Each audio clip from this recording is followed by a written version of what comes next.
निकिता एक गरीब परिवार की लड़की थी। गांव में 16-17 साल की उम्र होते ही शादी करने की जल्दी हो जाती है।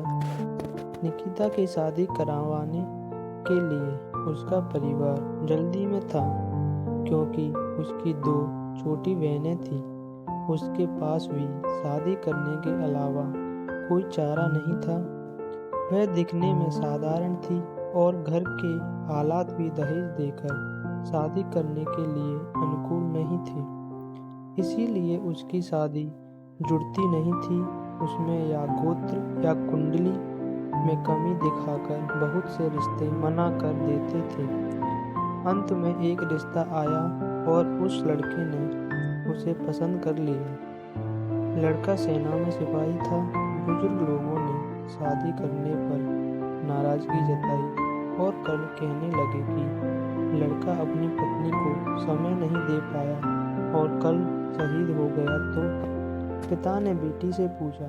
निकिता ने अपने पिता की परेशानी देखकर शादी के लिए हामी भर दी और शादी हो गई। निकिता अपने ससुराल चली गई। फिर कुछ दिन बाद पति ड्यूटी पर चला गया। निकिता अकेले रह गई। वह सोचने लगी कि घर बैठे बैठे क्या करना चाहिए। सास से पूछने के बाद ही वह पहली बार घर की सीढ़ियों से नीचे उतरी। यह गांव कैसा है वह देखने गई थी। गांव बहुत बड़ा था। वहां उसे कोई नहीं पहचान सका। वह एक बड़ी दुकान के सामने चल रही थी। तभी एक दुकानदार ने आवाज लगाई और कहने लगा कि भाभी कोई सामान चाहिए क्या? उसने दूर से नहीं कहा। कुछ दूर पर एक किसान अपने खेत का कृषि सामान लेकर शहर की ओर जा रहा था। उस किसान ने निकिता को सलाम किया और पूछने लगा, भाभी आज यहाँ कैसे? इस पर निकिता ने उससे कहा, आपको क्या करना है? मैं कहीं भी जाऊं। फिर किसान ने कहा, भाभी अगर आपको किसी भी चीज़ की ज़रूरत हो तो बस हमें बताना। धीरे धीरे निकिता आधा गांव घूम चुकी थी, लेकिन ऐसे किसी ने कभी नहीं मिली जिसने उससे बात नहीं की।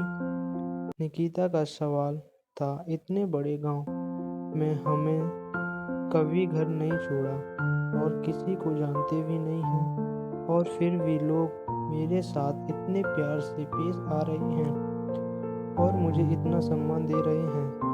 हमारे गांव में कभी भी पुरुषों से आंख भी नहीं मिला पाती। लोगों की ऐसी गंदी निगाहें देखकर मैंने उस में आने के बाद घर से बाहर निकलना बंद कर दिया था। लेकिन यहाँ स्थिति इतनी उल्टी कैसे? घर जाकर उसने अपनी सास से पूछा। सास ने कहा, ओह तुम एक फौजी की पत्नी हो, इसीलिए तुझे गांव में इतना सम्मान मिलता है, जैसे मुझे माँ बनने से मिलता है। यह सुनकर निकिता की आंखों में खुशी के आंसू आ गए। उसका सीना गर्व से फूल गया। वह खुश थी कि उसने एक फौजी पति चुना था।